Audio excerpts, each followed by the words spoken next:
The American dream can date back until the 19th century with early writers like Henry David Thoreau. He wrote a book called Walden to explain his view on the American dream. He states in this book, "If one advances confidently in the direction of his dreams and endeavors to live the life he has imagined, he will meet with the success unexpected in common hours." And this states that the American dream is striving to succeed your goals, and that if you strive hard enough to achieve those goals, you will achieve them. He also states that happiness is like a butterfly. The more you chase it, the more it will elude you. But if you turn your attention to other things, it will come and sit softly on your shoulder.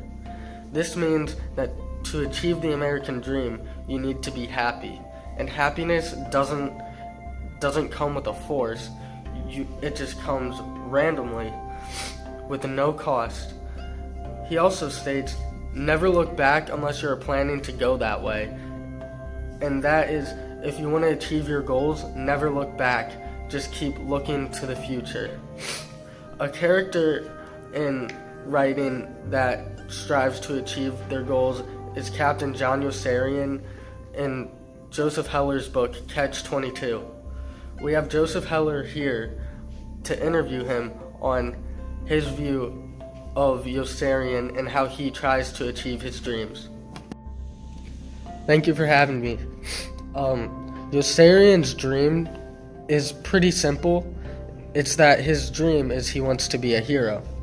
I've gotten this question asked to me a lot, and it is, why do American males, especially those we conceive as heroic, spurn the value system suggested to them by society? And that's pretty much saying, how do people perceive heroes?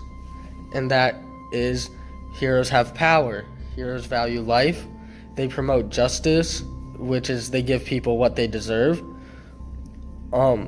They risk their life to save someone else, and they have the ability to do what most can't do, and they have a good moral center, and they act on their conscience. And when they value life for the most part, but they're willing to kill their enemy if it saves more people's lives. And Yossarian thinks this of himself at the beginning of the book, but it isn't really true. I wrote about Yossarian. I said they couldn't touch him because he was Tarzan, Mandrake, Flash Gordon. He was Bill Shakespeare. He was Cain, Ulysses, the Flying Dutchman. He was Lot in Sodom, Dredire of the Sorrows, Sweeney in the Nightingales among the trees. He was Miracle in Ingredient Z 247. I wrote this because it makes Yossarian think that he is a hero. He is all these good things, like he is the great writer William Shakespeare. He is the superhero Flash. He was Tarzan. This is what Yossarian thinks about himself, but in reality, he isn't. He does not risk his life to save others. In fact, his primary goal throughout the novel is to avoid risking his life whenever possible. He always was in the hospital to try to avoid to risk his life.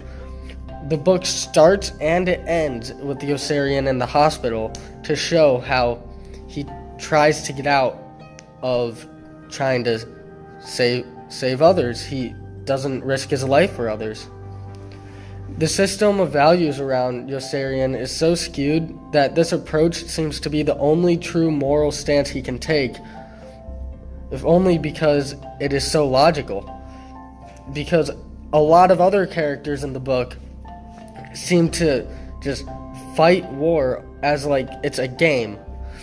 They enjoy it, and the number of missions keep raising, and it just is this circle that everyone's trapped in, where they seem to like war.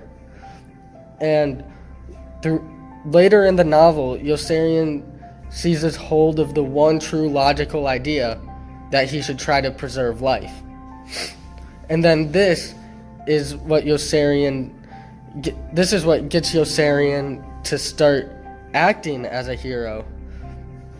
Because in the end, when he was offered a choice between his own safety and the safety of the entire squadron, Yossarian is unable to choose his own safety over others. When Colonel Korn offers him to be major to get a higher stance, and then he would be able to go home.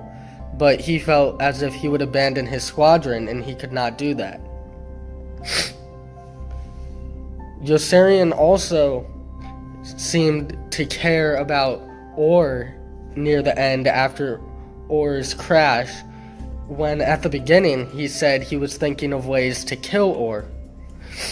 And this is because he starts to value life, even for people he does not like.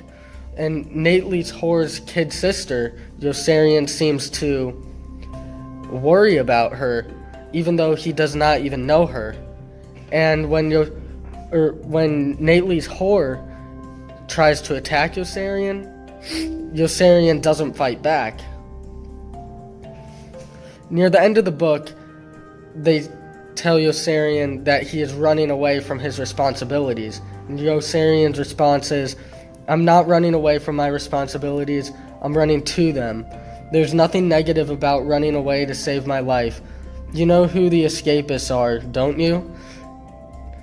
Not me, and not Orr." And this is Yossarian escaping to Sweden at the end of the book. He's not just saving his own life, but he's trying to preserve life by going to Sweden. He's entrapped in this circle of war, and this seems to be the only way out of it. He's not doing this in an unselfish way. He's doing this to try to break the cycle for people. But even though Yossarian is a hero, he is an imperfect hero, and that is the world starts to accept imperfection.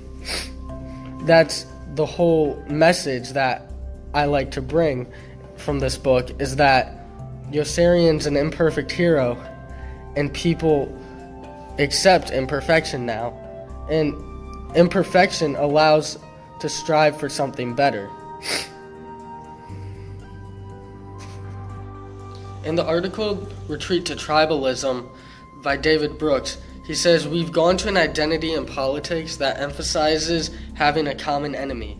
And that's where people start to talk to each other because they dislike the same people, which is not how to achieve the American dream.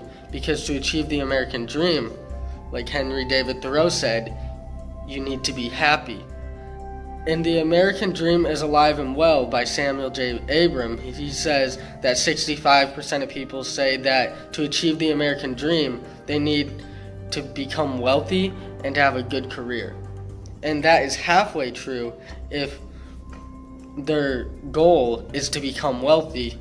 But in my opinion, my goal would be to be happy rather than wealthy. In What is the American Dream Today by Kimberly Amado, she says, "A focus on more of what really matters, such as creating meaningful life, contributing to community and society, valuing nature, and spending time with family and friends, that is the American dream." I find that being happy is what the American dream is. To achieve your goals, you should strive to achieve them. There will be imperfections and setbacks, but if you strive to overcome these imperfections, you can achieve your goal. Nature is key to overcoming these goals, to allow one's mind to think peacefully. And when people think peacefully, they tend to be happy. And I think that the true American dream is to be happy and to spread positivity to others.